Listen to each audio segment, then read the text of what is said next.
Demikian informasi yang dapat kami liput dari suasana banjir di Dayak Babus Salam Matangkuli yang kini sudah terlihat genangan air yang semakin naik.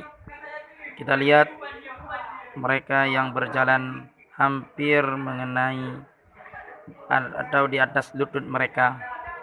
Dan ini merupakan banjir kedua kalinya yang perlu kami informasikan kepada saudara semua bahwasanya Dayak Babus Salam Matangkuli kembali digenangi oleh air banjir yang memang suasananya sudah semakin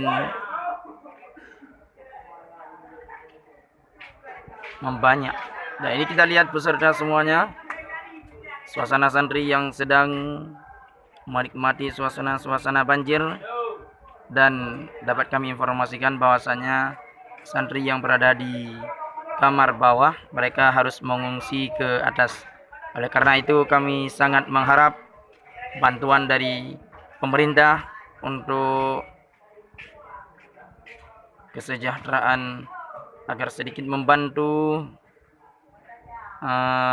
para santri yang sedang mengalami yang namanya banjir tersebut. Sekian, saya Safriadi dari Dayak Babus Salam melaporkan.